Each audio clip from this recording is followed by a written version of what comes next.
Live. Hello and welcome everybody to our second Zoom call of the day. This one is for telling stories.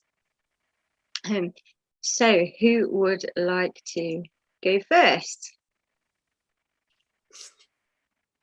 I'll go first. Okay.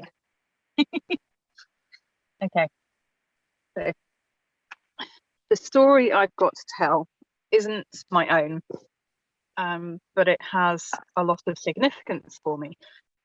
So when I was younger, I inherited a selection of cassette tapes. Wow, shows my age. And books, which is called Storyteller. And on the tapes, it had a little jingle at the beginning, and it would bing in the telling to tell you when to turn the page in the book. And it was brilliant. I loved it. I listened to the stories over and over, and I had lots of favourites. But the one I wanted to read today, not sure how long it's going to take me to read this, but hopefully it won't be too long, is one called Stolen Thunder. And it's the story of Thor, the god of thunder. So I shall begin. Thank I'll you. show you the pictures in the book as well. Oh, fantastic. Okay. So, Thor, god of thunder, woke up in the morning in Valhalla. It was a beautiful morning, and Thor was full of life. Today, I shall hammer on the mountains until the whole world shakes to the sound of my thunder. The noise will echo down the fjords and shatter icebergs in the northern sea. And he sprang out of bed. Now, where did I put my hammer?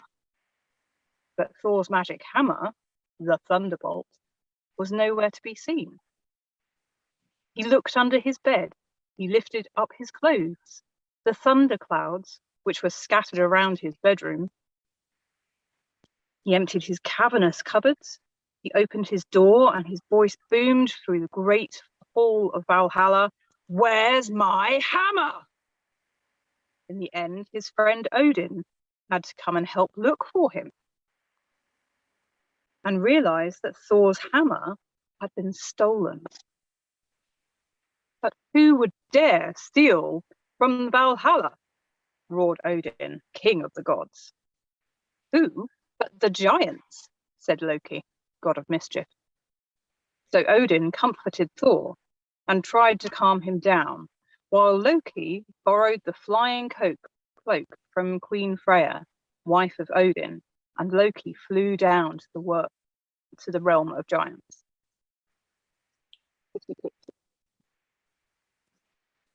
There's Loki's fly.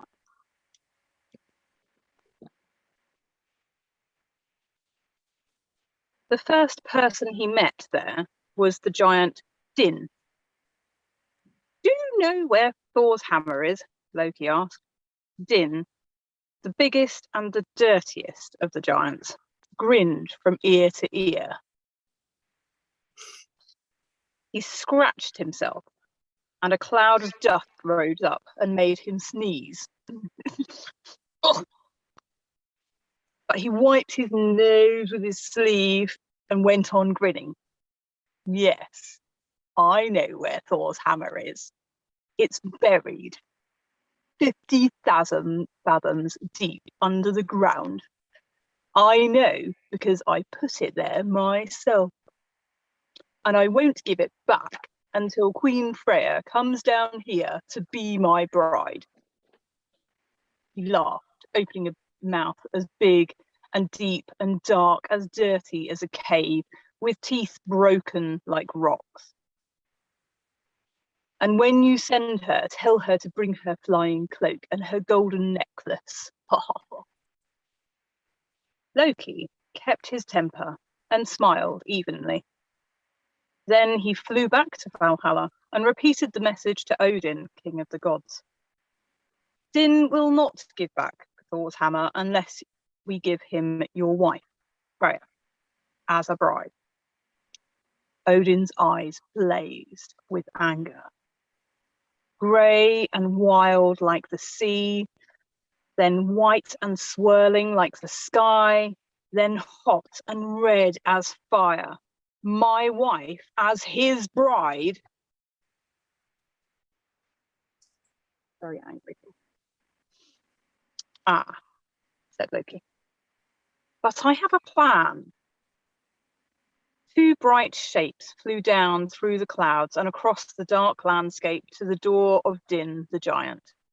Loki had brought a bride for Din. Wrapped in the magic cloak and adorned with the gorgeous golden jewelry of Freya, queen of the gods. Then Din prepared a sumptuous wedding feast. The tables groaned under the weight of the food and the barrels of red wine and mead. All the giants were there, though none of them had washed specially. And their scrawny dog slunk under the tables, scrounging any food that was dropped. Din watched with delight as his bride sat down to eat. First, she ate a side of roast beef, then a shoulder of pork, then a broiled swan, and then she picked her teeth with a blade of bone. And she drank so much wine and mead that Din had to send out for more. She's got quite an appetite, this Freya of yours, said Din. How does she keep her figure? That's easily explained, Loki replied smoothly. She hasn't eaten all day because she's so thrilled at the thought of marrying you. Din blushed. Well, so she wants me that much, does she? You've never seen a woman more excited. I almost thought she must have been secretly in love with you for years and years. Din jumped to his feet. For that she deserves a kiss. Come here, my little sugar mouse.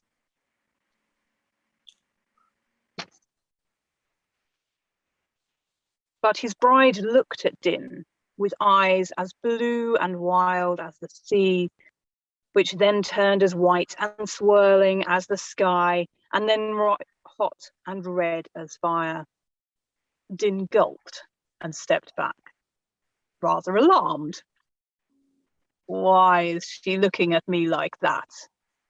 He whispered to Loki. Can't you tell? Answered Loki. She couldn't sleep a wink last night for the thought of you. And now she sees you and she can't take her eyes off you. Oh, said Din nervously. Good. As the banquet came to an end, Loki coughed politely and remarked, I don't like to mention it on such a happy occasion, but do you think we could have Thor's hammer back now? That was the agreement. And Din clapped Loki on the back and roared, Of course, Loki, my old friend. A deal's a deal. I get the woman, you get the hammer. Servants, bring me Thor's hot thunderbolt right away. The doors opened wide and a steely grey hammer was brought in. 3 giants staggered and grunted under its weight. Then Din laid the hammer down in front of Loki. How I wish Odin was here, Din gloated, edging towards his bride. I'd give anything to see his face when Freya sits on my lap and gives me a kiss. You have your wish, bellowed the bride, and there, throwing off his disguise, stood Odin, king of the gods. He snatched up the hanger, and here, you shall have your kisses. Then he swung the massive hammer in the air and smashed it down 3 times on Din's fat head. Then Odin swept through the hall, felling giants every side. Within seconds, all laid sprawling on the ground, and the dog gobbled up the rest of the banquet. Odin and Loki flew back to Valhalla, where Freya and Thor were waiting. Oh, thank heavens, she said. I don't know why you were wearing that dress, dear, but I'm glad to see you've got Thor's hammer back. He's been impossible since it was stolen. With the hammer back in his hands, Thor was happy again. He whooped with joy, and then he beat on the mountain tops until the whole world shook, and the thunder echoed down the fjords, shattering icebergs in the Northern Sea. I like that story. Yep. Fantastic. Cool. Fantastic. Isn't it great? Thank you, Anna. That was really good. I think you should have done the beep when you turned the page. Yes. That's great. Well, I'll go next. So I've recently been looking into stories in Derbyshire, which is the county where I live. Just sort of I mean, I've lived here a long time, and I've not really investigated sort of the spirit of the place and the events that took place here and the people that were born here. So over the last few months, I've really been sort of like looking into that. And the story of one lady in particular has grabbed my fancy for today. So I'm going to tell her story. And it's the story of Alice Weldon, who was a well-known radical feminist and pacifist. So Alice Weldon was a socialist, a convinced atheist, and an ardent opponent of the First World War. She lived at 12 Pear Tree Road in Derby, where she ran a shop selling second-hand clothes. She was a radical feminist, so she had been a member of the women's suffrage movement, but she'd been outraged when the movement's leaders decided to support the war. Alison's son William had been imprisoned as a conscientious objector at the beginning of the war, and by 1916 Alice was using her own home as a safe house for conscientious objectors and deserters. Also living in the house was her daughter Harriet, who was an elementary school teacher. Another daughter, Winifred, was married to a laboratory assistant and had moved to Southampton. The safe house in Pear Tree Road had come to the attention of the authorities, and information had been passed to the intelligence section of the Ministry of Munitions, a department which later became MI5 and the Special Branch. One of the men using Alice's home as a shelter from military service was Alec Gordon, and he introduced another man into the household. This new lodger, known only as Comrade Burt, told Alice that he was a member of International Workers of the World and an army deserter. In fact, both men were government agents sent to infiltrate the Weldon family. Comrade Burt was actually Herbert Booth, and Alec Gordon was in reality a man called E. Vivian, a former journalist turned secret agent whose identity the government was anxious to keep secret. Alice Weldon and her family were keen to raid a camp where conscientious objectors were being held prisoner, and Comrade Burt pointed out that it would be necessary to kill the camp's guard dogs and suggested that Alice should approach her son-in-law to obtain some suitable poisons. Alice agreed and wrote to Alfred Mason, asking him to obtain both curare and strychnine from the laboratory at Hartley University College in Southampton, where he worked. Alice and Winifred shared Alice's view of the war, and in January 1917, 4 phials of poison were dispatched from Southampton to Derby. They never reached Alice Weldon's address, however. They were intercepted by the authorities who, of course, knew all about them. Alice and Harriet Weldon were arrested in Derby, Alfred and Winifred Mason in Southampton. The charge against them was not of plotting to raid the detention camp, but incredibly of conspiracy to murder the Prime Minister, David Lloyd George, and his minister, Arthur Henderson. It was alleged that the poisons were to be used on darts to be thrown or fired at the 2 men. At the trial of the 4 members of the Weldon family, the prosecution team was led by the Attorney General, Sir Frederick Smith. He was assisted by 2 KCs, a junior barrister, and a host of expert witnesses, including the leading pathologist of the day, Bernard Spilsbury. In contrast, the defence case was put by 1 barrister, Mr. Rizza, and 1 solicitor. It was never going to be an even contest, and the trial lasted only 30 minutes. Mr. Rizza, who claimed to be related to the Persian royal family, was somewhat eccentric. At the beginning of the trial, he asked that the 4 accused should undergo trial by ordeal, referring to the medieval practice of prisoners undergoing some form of physical ordeal, such as walking on hot coals. The Almighty, it was believed, would protect the feet of the innocent. What the firmly anti-religious Alice Weldon made of her lawyer's ludicrous suggestion was never recorded. The prosecution based much of its case on the character of Alice and her family. They were, it was stated, militant atheists who had once burnt down Bredsall Church, though no evidence for this allegation was produced. Moreover, Alice was a supporter of women's suffrage and had known of a previous plot to murder Lord George by driving a poisoned nail through the sole of one of his boots.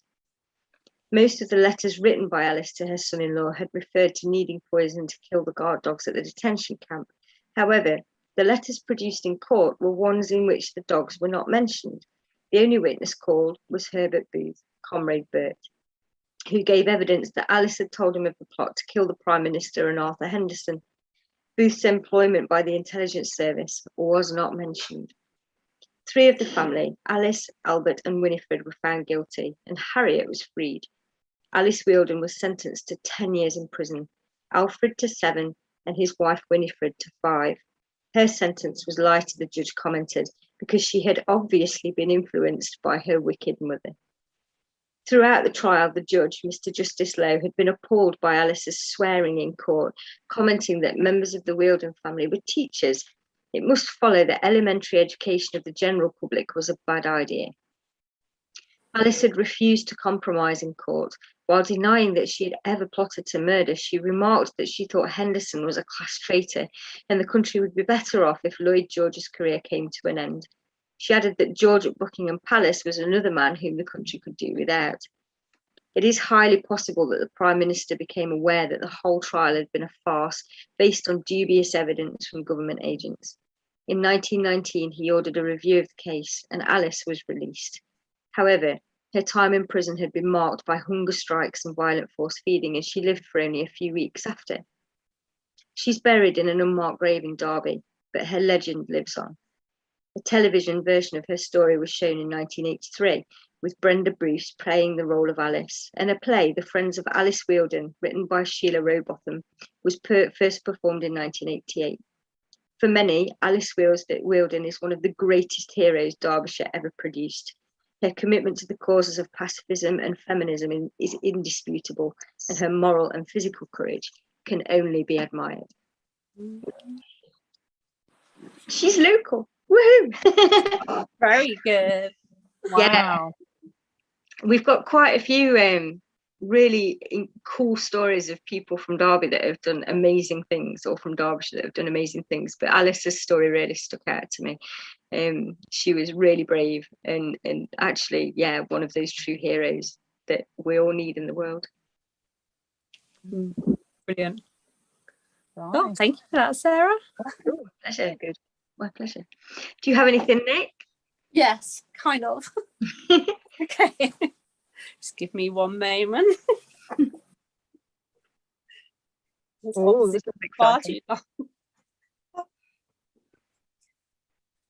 Okay, I'm getting there. Sorry. That's okay. This looks epic. Oh my gosh. Wow.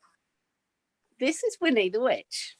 I used to work in a preschool, and I used to get really nervous at story time. I used to make sure I'd read the little books over and over and over again, because I really struggled to read out loud and I had problems with my memory and stuff. So I used to bring Winnie the Witch with me to give me confidence, but also to amuse the children if I did start to get muddled and stuff. And it was something my daughter loved, because I was always worried at what point was she going to be able to read better than her mum could teach her, sort of thing, you know.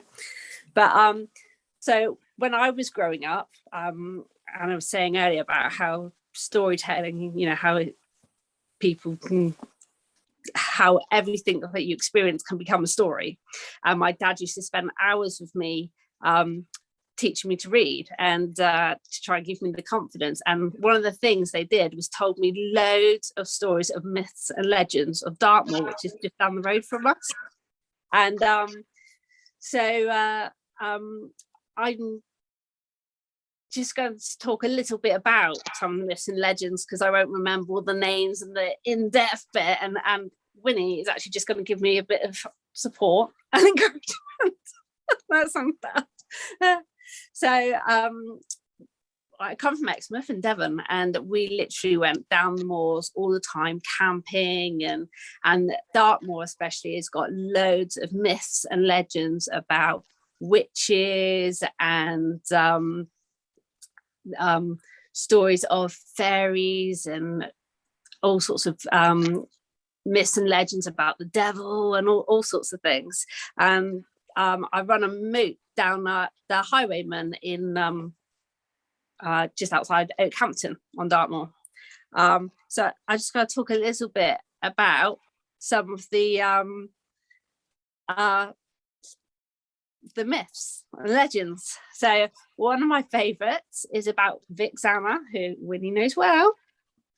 And she was always described as being this grumpy old lady who was always all stooped over like a proper old witchy hag, and she was really grumpy with normal people in the village. And she used to go out, and she used to live in a little cave in Vixen Tor.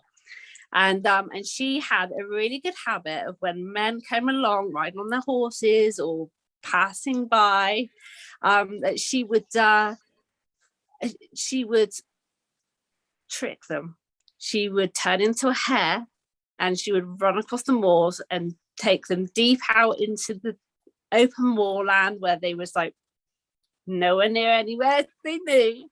And then she would deliberately turn into a fog, and she would bring a fog down and make sure that she got these people lost and stuck on the moors. She would lead them into bogs and all these things. And one of the things she did, she was chased by like a fox hunt. She was chased. She was a hare, and she was chased by the hounds and the horses and everything. And so she ran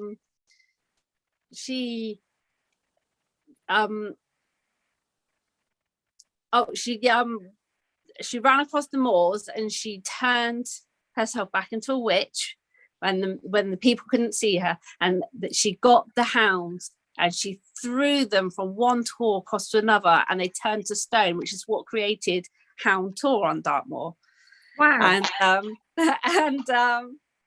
And it's not funny. And if you go to Hound Tor, which is near Haytor on Dartmoor, it looks very much, you can find the faces of hounds within it. And on Haytor, when I was a child, which is where she originally threw the hounds from,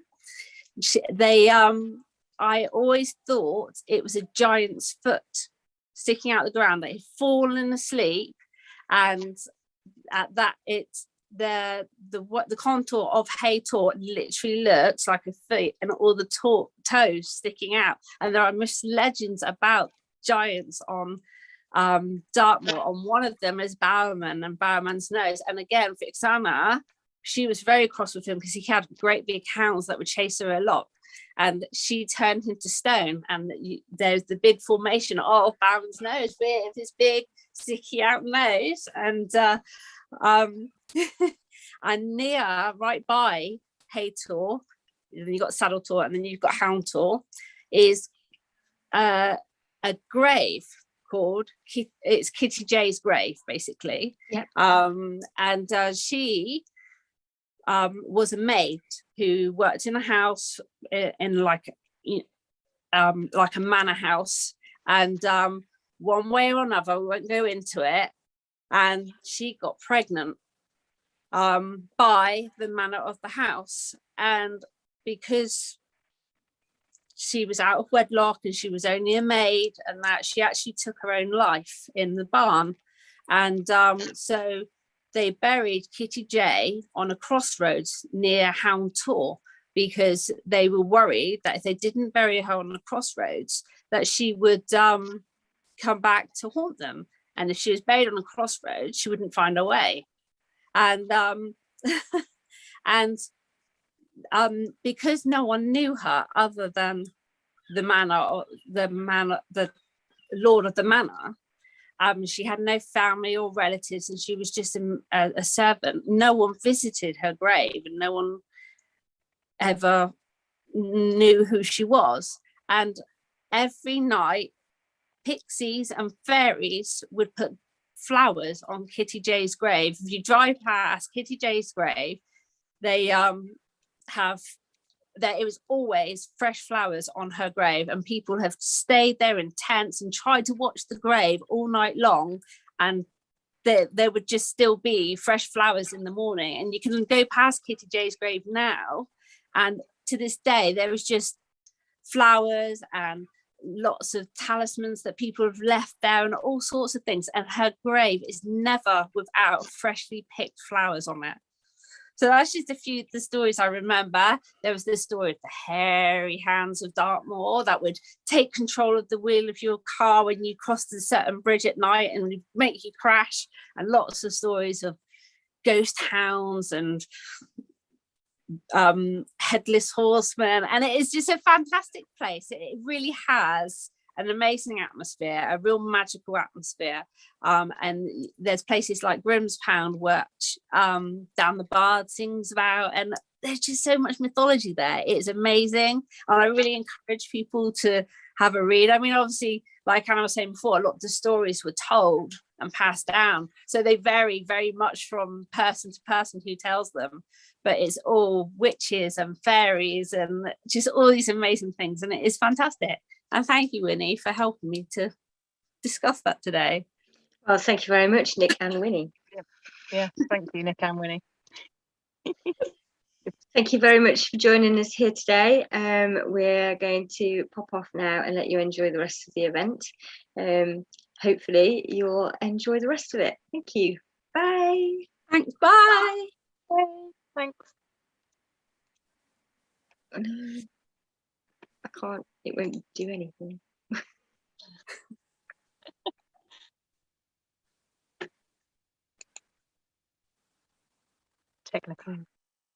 Technical difficulties. Literally. We just all sit really still. Yeah.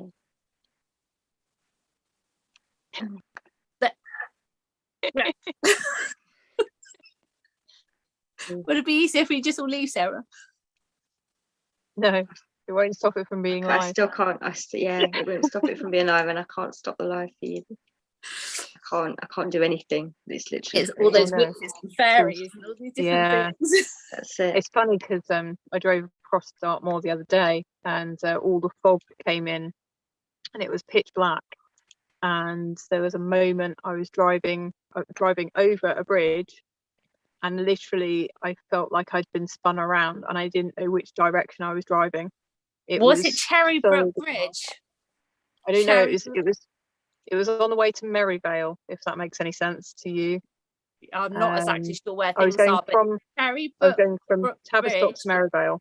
The hairy hands take the wheel of the car when the mist comes in. It is absolutely known for it. And it's not a really weird bridge or a dangerous corner or anything. It is really known for it. There's supposed to be an accident that happened in a powder mill, and his hands got blown off. There's all different versions of it, but the mist comes in and these hairy hands grab the wheel, and you have to check that out. See if that's it was just so bizarre because I knew I was driving in a straight line.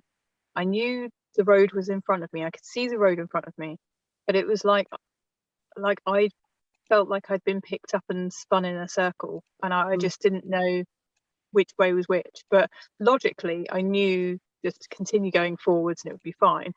And then not too far along, there was like the lights of a pub and sort of other cars started coming the other way, and I was fine again. But it was very surreal. I can completely understand how people can get lost on the moors when the fog comes in like that. It comes in so thick and fast. 1 minute it can be bright sunshine, the next minute it's thick fog and you cannot see your hand in front of your face. It really is like that, and it really is. I don't know what it is about Dartmoor. It's just held its mysticism. It really, you go down there and you can really feel the energy. I mean, we have the group at the Highwaymen, and there they've got a labyrinth that they've built, and when you walk that around summer solstice time, you get to see the sun setting and the moon rising, and it's just fantastic. And you're right there. You're right. The moors are right there, and it's just everywhere you go there has these really unusual stories and fairies and witches, and it's just fantastic. It is really good. It's like Brentor Church is the people tried to build a church There's something along the lines, the devil kept moving it to right at the top of Brent Tor because it's too difficult to climb. People wouldn't go there. And so they brought it back down and he put it back up there again. But then people just went, oh, we'll just go up there. But it is really steep hill with this little church on top. Yeah, lots of really unusual stories. The 9 maidens, which were 9, some say 9 witches, some just say 9 maidens, and they danced on the Sabbath and was turned to stone. And there were these 9 maiden stones. I think it's probably one of the first times I remember going to Dartmoor with my parents, and we sat there eating fish and chips, and my dad's like, look on that hill, it's the 9 maiden stone, and told us the story. So we're eating our chips, and then we looked up, and then there was like 20, and then there was 30, and it was a herd of cows. It wasn't stones at all. I drove past them recently, and I was like, oh, they're there. And I was like, pulled over for a minute, and it was just, just gazing out at them over the moor. It was horrible weather, so I didn't want to get out of the car, but it was really amazing. So, it is really unusual there, and lots of stories told. And you literally are driving down the road and these things are right there next to you. So how you doing, Sarah? I still can't get it to do anything. Gosh, I can't even bring up the Zoom window anymore. Oh wow. So yeah, I think I might just have to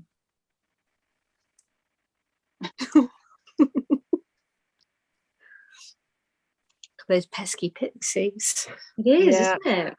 Yeah, well, it's interesting because with Samhain coming up, and the idea of the veil between worlds being at its thinnest, the activity we have had in this house is unbelievable. For the past week, our telly has been coming on in the middle of the night at absolute full blast. Oh my god! It's just like, I'm going to say goodbye, folks, and I'm just going to turn my laptop off and see if that does it. Thank you. Okay. Good luck. See if it works. Fingers crossed. Thank you. All right. Bye, Thank folks. you. Bye. Bye. I think we need to come off of it as well. Yeah. All right. See you later.